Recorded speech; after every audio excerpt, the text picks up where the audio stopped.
What's going on, guys? Welcome back for episode 29 of Divine Journey 2. Real quick before we get started with today's shenanigans, I actually did have to make some changes to the Witch's Oven automations in between episodes.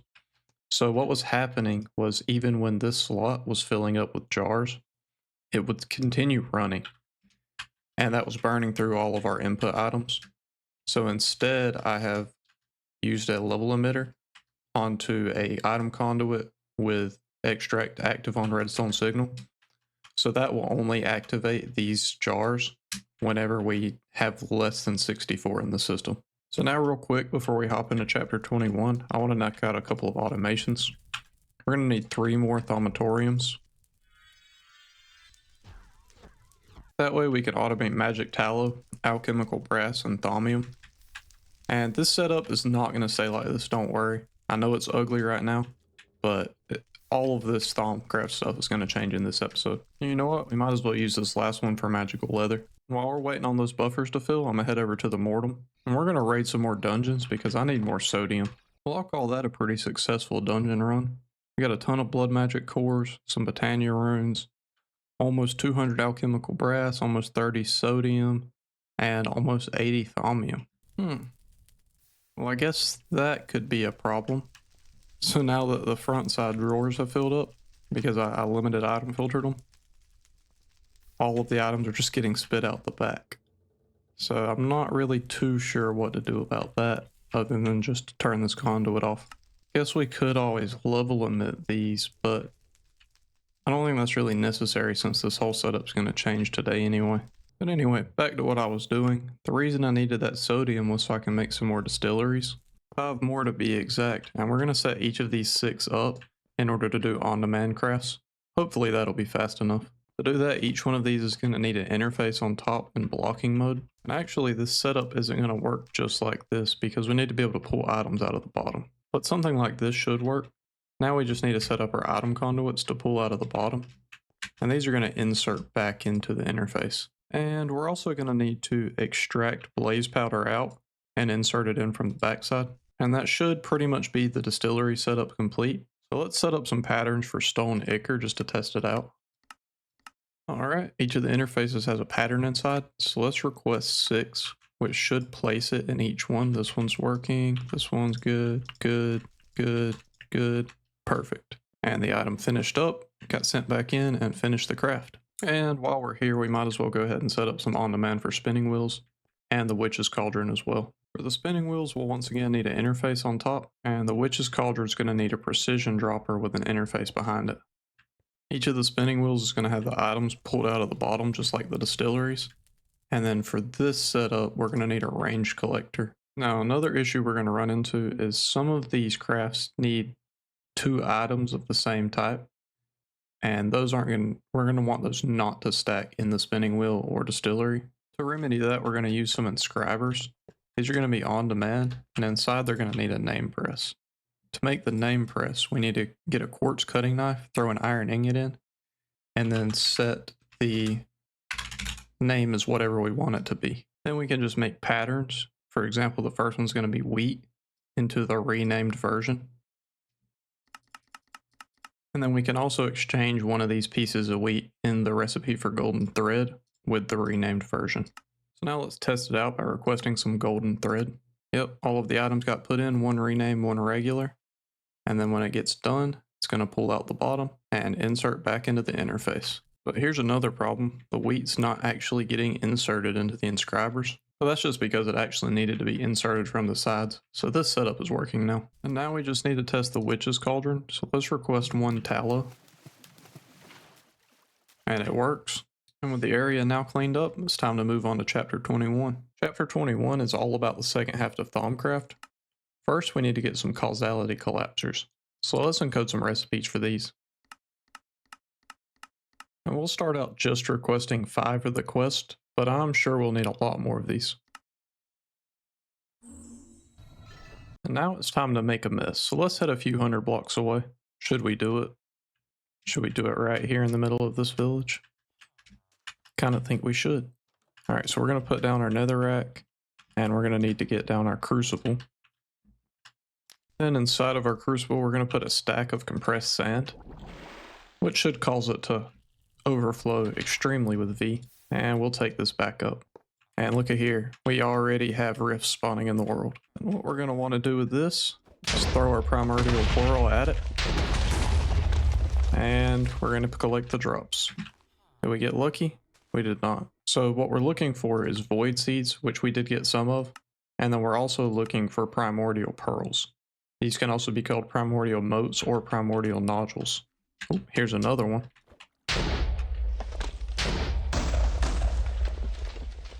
No luck that time either. Another one. No luck that time either. Fourth time. Fifth time. Alright, I've crafted up 7 more, so let's try again. Number 6. Number 7. Number 8. Number 9. Number 10. Number 11. Oh, we got it. Number 11 was the one. Well, we might as well use this last one. Oh yeah, primordial mote. Now in this pack, these can only be repaired with a tool poppet. So let's set some recipes for these.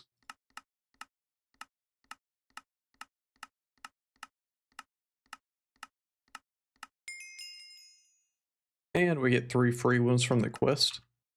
Now to use this, I believe we just craft it together. And is this thing tool poppet a one-time use? It is. Okay, so how far can we craft this up to? 6 durability? All the way up to an actual primordial pearl at least. Oh my gosh. Bombcraft, what are you doing to me? Anyway, now we need to go to our magma crucible. Smelt up a stack of cold iron. That's going to put the molten cold iron into this fluid transposer. And the ratio for this is going to be 1 to 4. So it's going to be 1 void seed per 4 cold iron smelted. So since we did a stack, we're going to do 16 void seeds. Not again. And that'll give us 16 cold void seeds, which then need to go into a thaumatorium to make cold void metal. And then finally, we can craft those down with some fiery ungit into void metal. And actually, I was wrong in the last episode. Whenever you hold the Athame in your main hand and your emerald laser gun in your offhand, then you can get the drops that the Athame would give you. Anyway, now we should be able to request up some otherworldly tiers here. That's what we needed the dimensional sand for from the Enderman. And while that's crafting, we're also going to need 4 primordial fragments from our primordial pearl. And with all that, we can craft 4 impetus crystals. Then we're going to need to set a recipe for a fracture locator. Hey, hold on, stop this craft. That might have hurt me a little bit, but that's okay. We're actually going to hold off on this fracture locator quest until after we do this one, because it gives us 2 more impetus crystals as a reward. So let's set a recipe for this guy first. And now that we have this guy, we can claim this reward and request our fracture locator. Next, we're going to need to set up a recipe for an impetus conductor. And to go along with that, we're also going to need the Thaumic caster's gauntlet. With those 2 quests done, it's time to enter the emptiness. To do that, we're first going to need to craft the Thaumic caster's gauntlet with the impetus conductor to put it inside. Then we need to head over to the nether. And we're going to search here for a crack in space-time or a fracture in space-time. And the way we do that is by using our fracture locator. As we get close to one, it's going to start to glow. Alright, we have a little bit of it lighting up now. So we just have to kind of narrow down the location. Oh, it actually kind of lights up when you're facing in the direction of it. So if we face the wrong direction, then it's going to turn off. But if we face towards it, then it lights up. That actually makes this a little easier. This looks like it might be it right here. Hold on, let's deal with these gas first. Oh yeah, that's it. That's our fracture. So now what we need to do is hit it with the caster's gauntlet. Oh, hold on. First, we need to charge the impetus cell by right-clicking on a rift. And then we right-click to absorb it. Oh, yep. You see all them particles coming into me? I don't know if that's fully charged or not. Oh, we're getting more. Okay, I'm not getting any more particles coming from it. So let's see if we can open this rift now. Oh, it's doing something. Oh, that's pretty cool. And it looks like it's full size now, so can we go inside? Oh, yes we can. The next step is to mine up a stack of voidstone.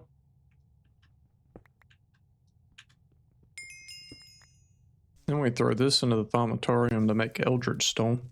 And that opens up Thaumic Energistics for us.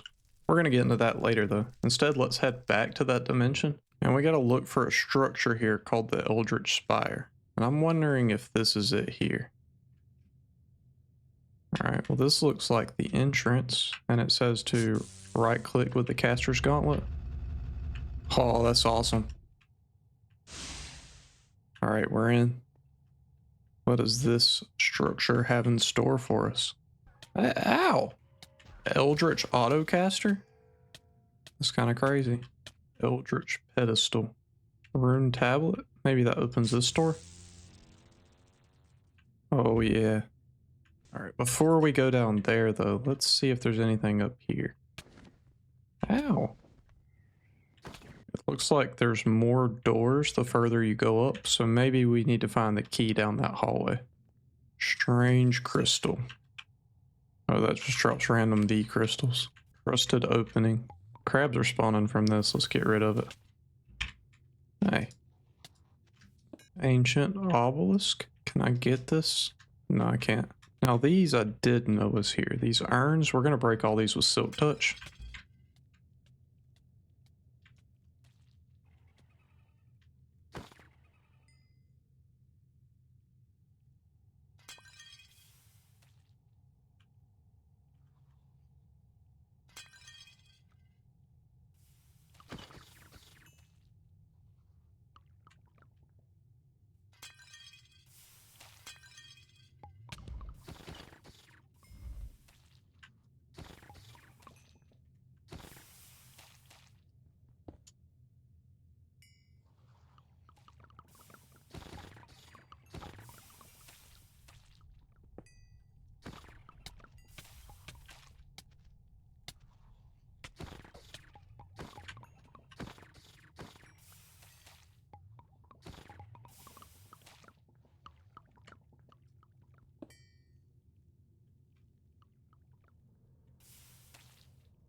Right, get off my head.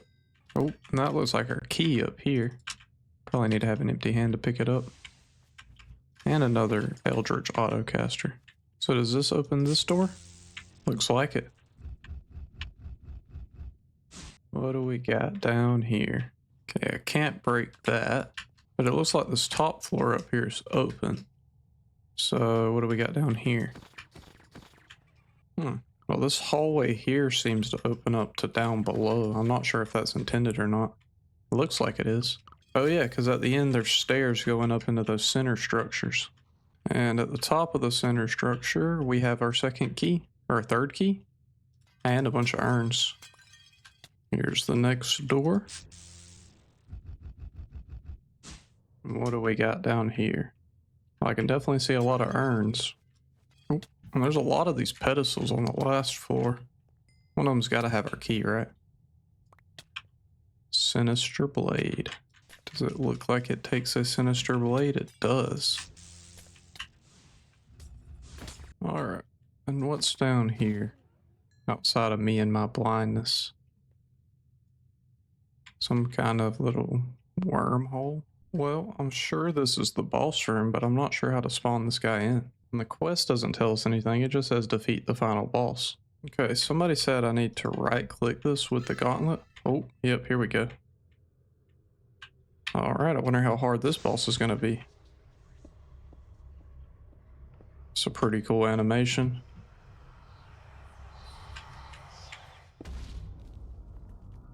Okay, so he's got shields. I guess I gotta take the shields out first.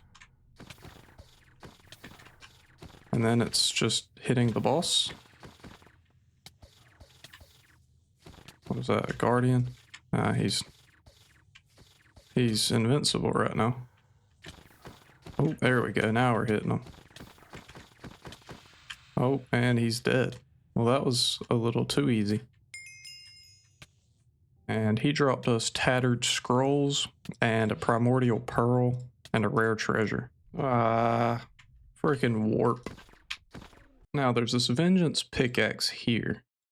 So I want to go ahead and craft one of those because this comes with Fortune 5 by default. Then we can use our enchantment extractor to pull that off. I don't think it really matters what we put this on as long as it has a lot of durability. So I'm going to use the Eden pickaxe for now. Then I'm going to get down 2 mechanical users facing into each other. One of them's going to be set to place block. And the other one will set, I think, to use item on block. And we'll give that one the pickaxe. And we're going to put our urns in the other one. And now we're going to break these with Fortune 5 to get better luck from them. And hopefully if we get really lucky, we'll get another primordial pearl or 2. Alright, and that's the end of it. We did get some notable items. We got a bunch of thaumium and alchemical brass nuggets, as well as some void metal nuggets. And we did get 1 extra primordial pearl that's almost fully repaired. We can also go ahead and open our treasure bags, which doesn't look like it really gave us anything too crazy. A bunch of different potions and some ingots and apparently leather boots. And it looks like all of these drives that we made really early on are still are completely full of item types. So let's make up a few 64Ks to have a little wiggle room. Now moving on, we need to put our last impetus crystal inside the thaumatorium and make an impetus jewel. Now we need to head back to the emptiness. And now that we've beaten the final boss here, we should be able to mine up this tower.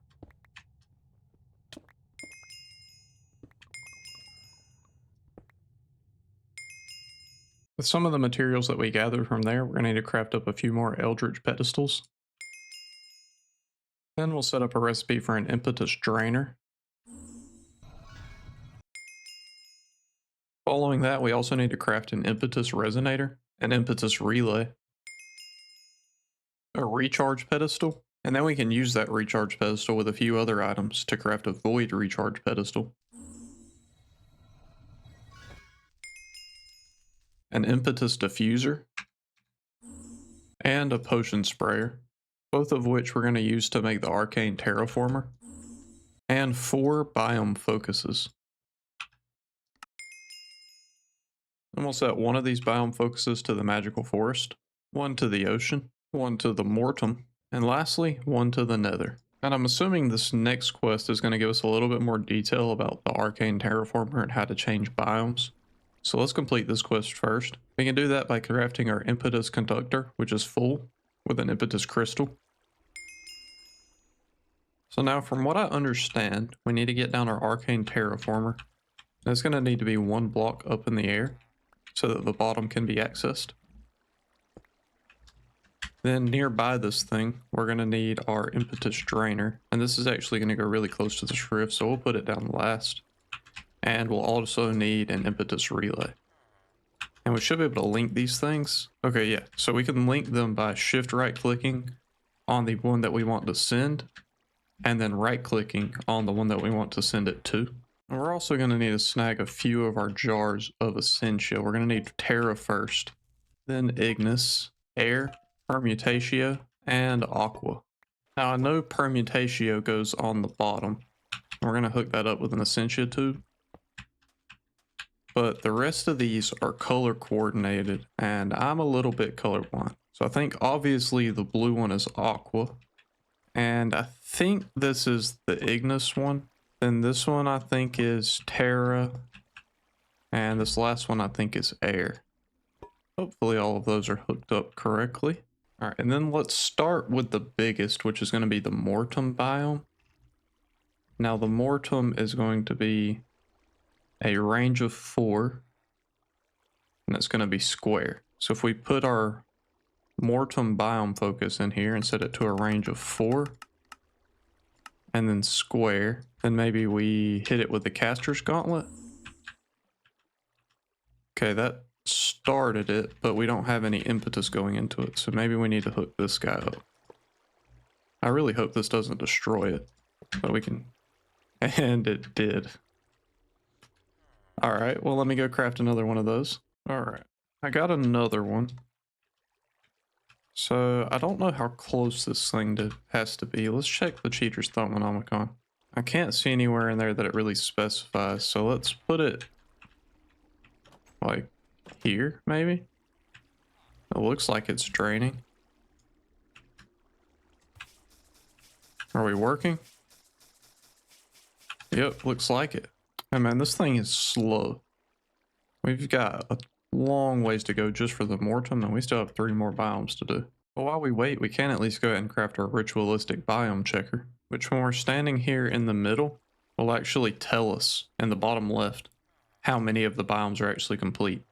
So we're at 7 out of 24 mortem biome matches right now. And the quest does say that we only need 22 of 24, but we might as well just get all 24 at that point. Well, while we wait, we can start prepping our system to make the Thaumium processors. So we're going to need 3 inscribers, and these are going to need the scheduling press. The first one's going to go here, and the other 2 will go on this back side here. Then we'll filter our silicone into the bottom one, and our Thaumium into this top one here. Then both of those will get sent into this inscriber along with redstone to make our Thaumium processors. Hey look, now all of our mortem biomes are done. So next we'll put the hell biome focus in and set it to a range of 3 and then activate with the caster's gauntlet. And I guess while we wait on that, we can start preparing up all these materials. We're going to need 32 crystalline alloy blocks, 32 glyphed stone. And it looks like our hell biome just finished up, but one of our mortem biomes changed back. So maybe these things change every time. And if that's the case, then we're going to need to hurry. I believe the magical force is going to be set to 2. Yes. Okay, let's activate this one. And while we're waiting on the magical forest, we can also craft our 8 Precantio V.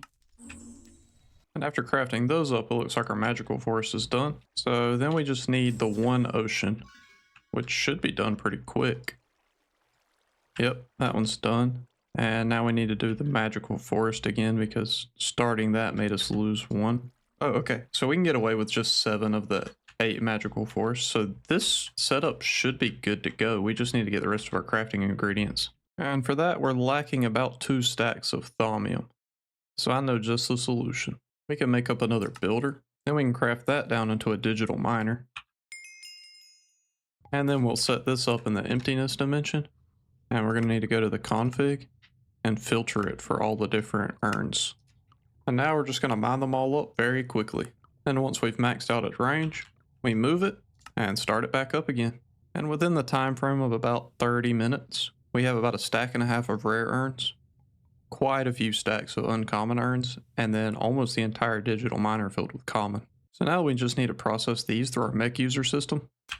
And it's just going to be raining resources, which turned out to be a total of 3.5 stacks of alchemical brass, 3.5 stacks of thaumium, and 2 and some change stacks of void metal, as well as 4 extra primordial pearls. So now we should be able to request our 32 complex arcane mechanisms and craft up an additional 14 impetus crystals, which will all need to be turned into conducted impetus. Then assuming everything is still good here, looks like it is, we can place down a vanilla crafting table and craft up our 16 arcanium bases.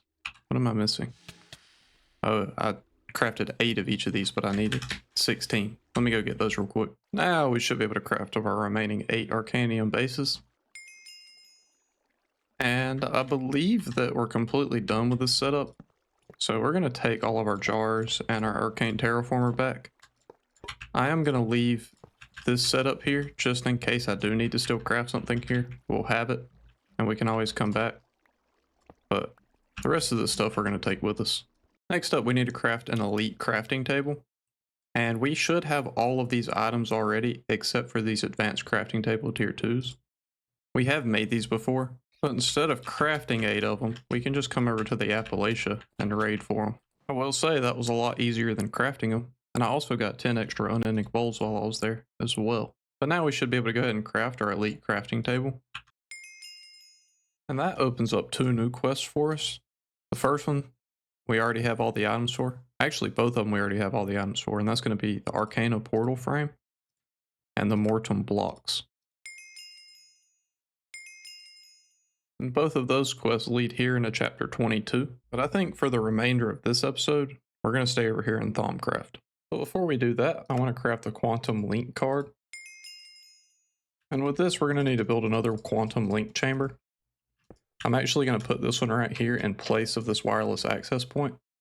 And then we can throw this thing inside and remove the wireless access point. So now we'll be able to access our ME system from anywhere cross-dimensionally.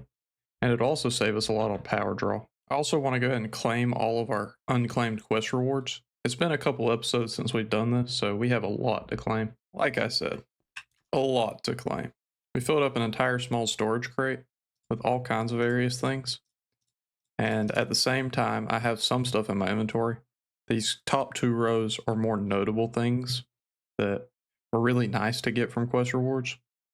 And then all the rest of this stuff was stuff that we could is kind of neither here nor there. We already have a ton of it, or we don't need it anymore. But let me sort all of this into the ME system and trash some of it, and then we'll get back into Thaumic Energistics. So to get started with Thaumic Energistics, we're first going to encode recipes all the way up to the 64K ME Essentia storage component. Then we'll also encode recipes for the diffusion core and the coalescence core. These are all going to need to go in here for our arcane workbench. And we're going to go ahead and request 1 coalescence and 1 diffusion. And we're also going to want to set up recipes for the import bus, export bus, and storage bus. And we'll go ahead and request 1 of each of those as well.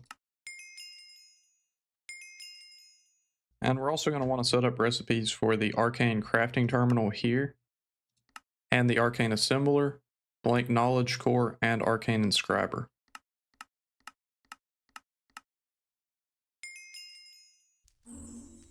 Now that I have all the recipes set up, there's one other automation we're going to have to do first. So for this blank knowledge core, we need fortified glass, which needs a warding sigil, which needs a blank seal, and this blank seal needs plastic, and that needs HDPE. So we need to set up some automation for HDPE. So we're just going to continue extending down this hallway here. We're going to need an electrolytic separator, which will get water. And actually this thing's going to be turned around backwards so that we can access it. And that's going to give us hydrogen and oxygen. The hydrogen we're going to send into our first PRC, along with water and biofuel to give us the substrate. Then we'll send that into the second PRC with the oxygen from the electrolytic separator. Then the byproduct of ethylene from this one is going to need to be sent to a rotary condensator, where it will be converted into liquid ethylene, and then we'll pull that out and send it into the second PRC. And that's everything that we need to make our HDPE pellets. We're then going to pull those out, and we're going to send them into an enrichment chamber right here. And that'll make us our HDPE sheets, and they'll get exported out the top into this drawer. And now that this setup is complete, we should be able to request our first blank knowledge core.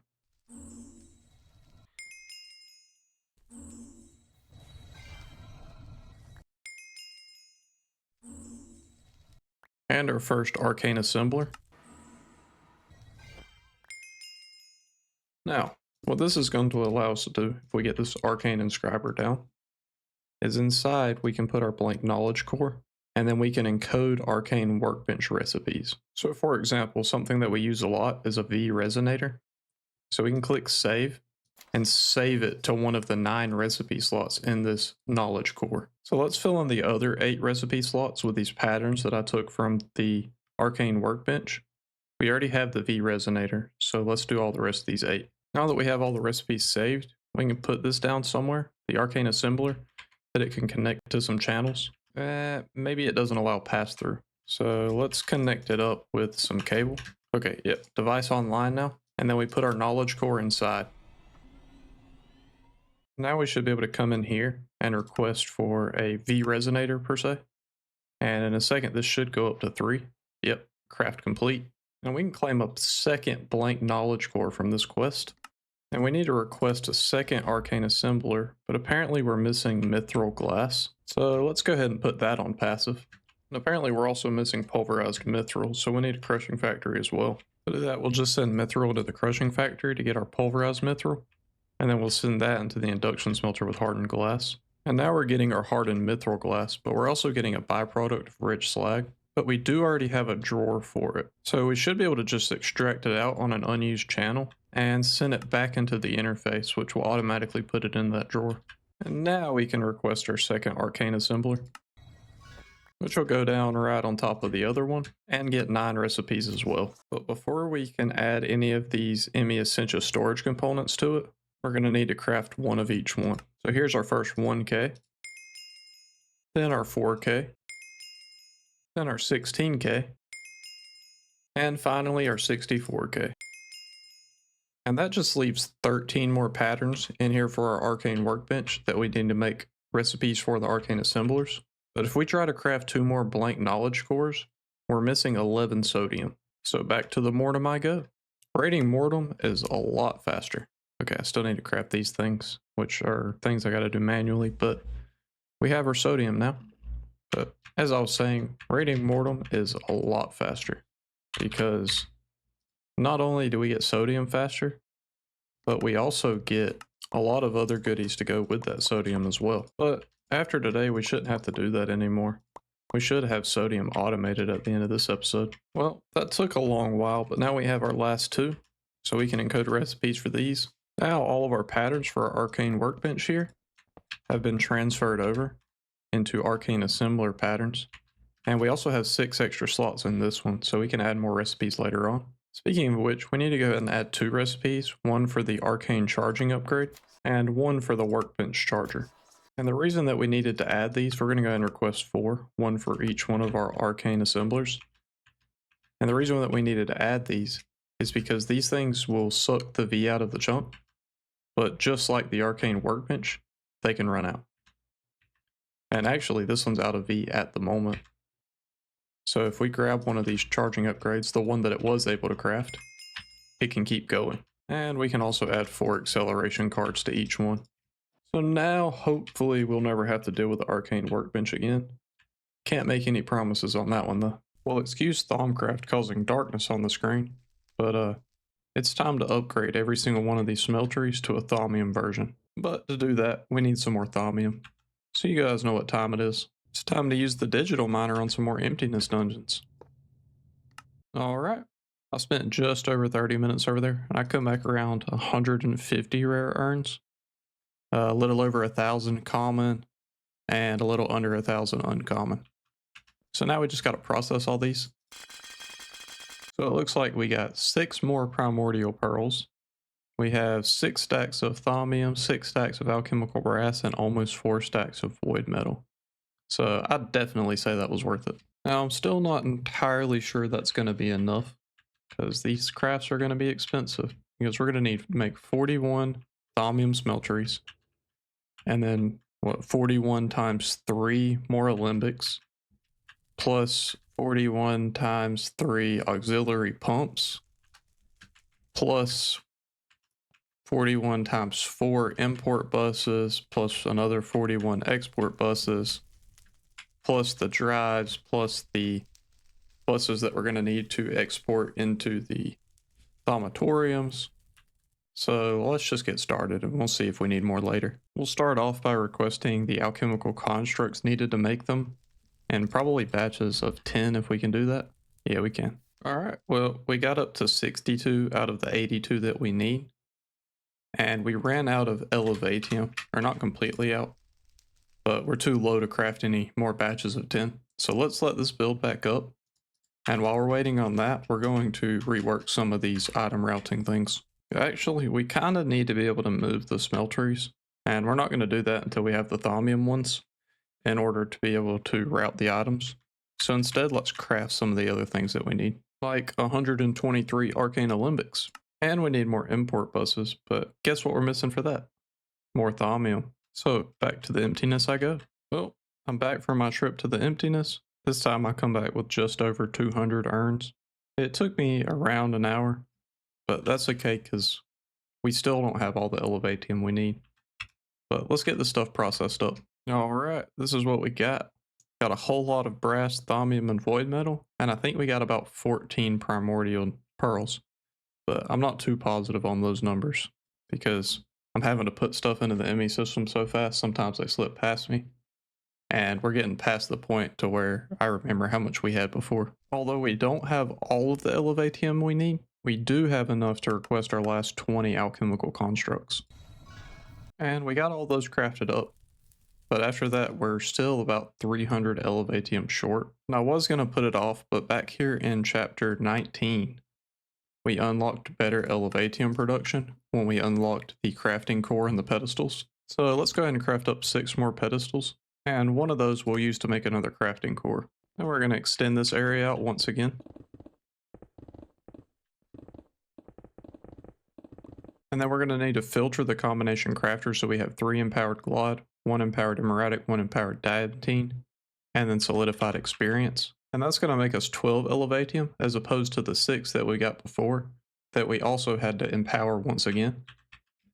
So now we're just going to get 12 elevatium, which is more, and have 1 less processing step. And it's just going to get extracted out into this drawer. And you can see this is so much faster. We have 5 stacks already. So let's come under here and disable the output for the crystal bundle, and we can replace it with Mirian production. And there we go. We have automated Mirian production. Now we're just going to keep it limited at 1 stack for now. And we have almost 2000 elevatium, whereas before we waited almost an hour just to get to 600. So now we can request our additional 122 slurry pumps. And it turns out those also need alchemical constructs. So we're going to be sitting here for another 6 years.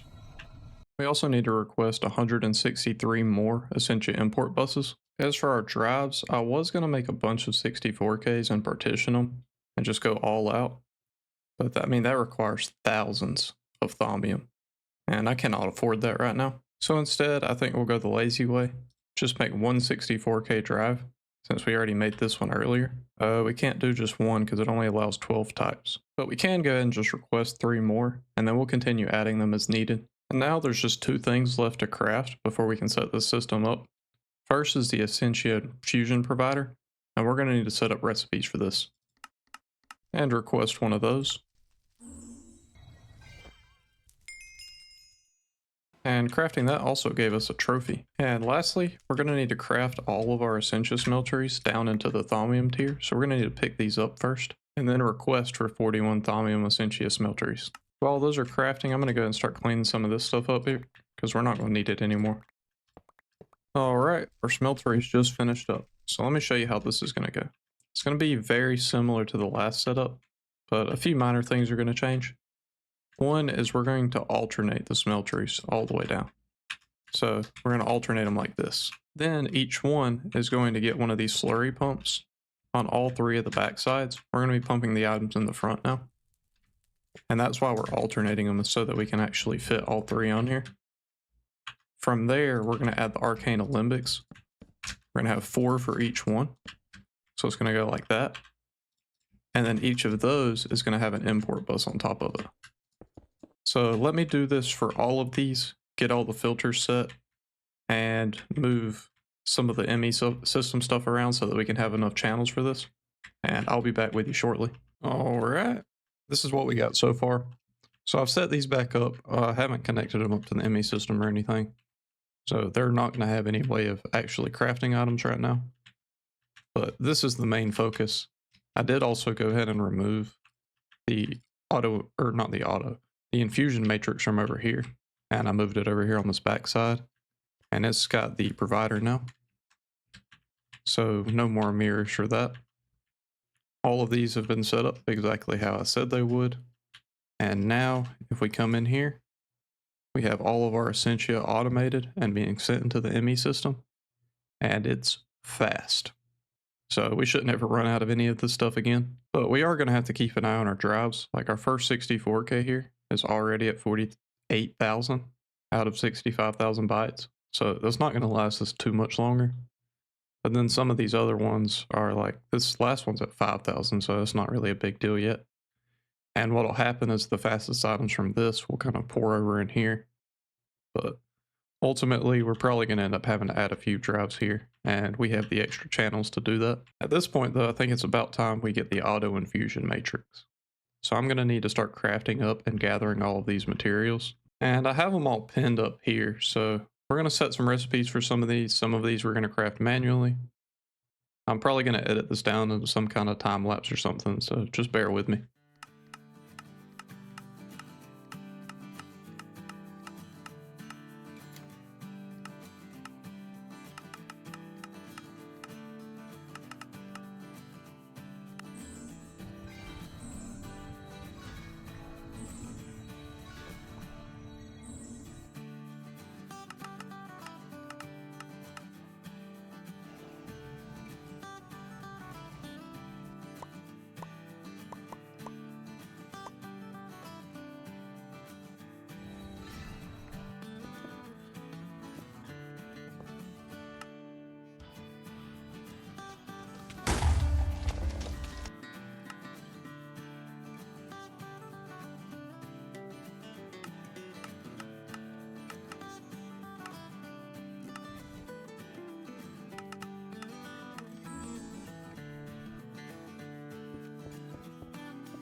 Alright. It took me about an hour to put all the pieces together, but we have our first auto infusion matrix. Now the next step is going to be to make export buses to send the Essentia into the infusion matrix into all 41 of the input hatches. But the problem there is we don't have enough thaumium processors or thaumium ingots. So to solve that problem, it's probably about time that we set up these thaumatoriums to be fully automatic. To do that, we're of course going to need some interfaces, and then from those we will limited item filter into the hoppers. Then we'll need Essentia export buses filtered for all of the appropriate Essentia types to make the items. And finally, level emitters set to the item that we want and the number of that item that we want. And that's going to control the extract on these conduits going up to the hoppers. And there we go. All of these items are now fully automated. And with that, we can now request our 41 Essentia export buses. And we're going to put one of these on all 41 of these Essentia import hatches and filter one for each Essentia type. And the last thing to do is to hook up a power cell to the energy input so that we can send power to it and do all of our crafts. So I guess now let's test it out. If we request for one of these, all the items should get sent to the input, and I guess it's already been processed. Yeah, that was quick. And we are also going to need to extract the items out of the output hatch and send them back into the interface. Now there's just one thing left from Thaumcraft I want to automate. For that, we're going to need 2 more crystallizers. The first one's going to get alchemical brass and give us copper and sodium shards. Once that sodium builds up enough that we can get a cluster, we're going to send those up into the next crystallizer, which will give us sodium. But I think this is where we're going to conclude this episode. I'm so happy with how much we got done today. I can't even express how good it feels to have this auto infusion matrix. But anyway, that's all for today. I really hope you enjoyed the episode, and if you did, make sure to drop down and leave a like, comment, and subscribe. And I'll catch you in the next one.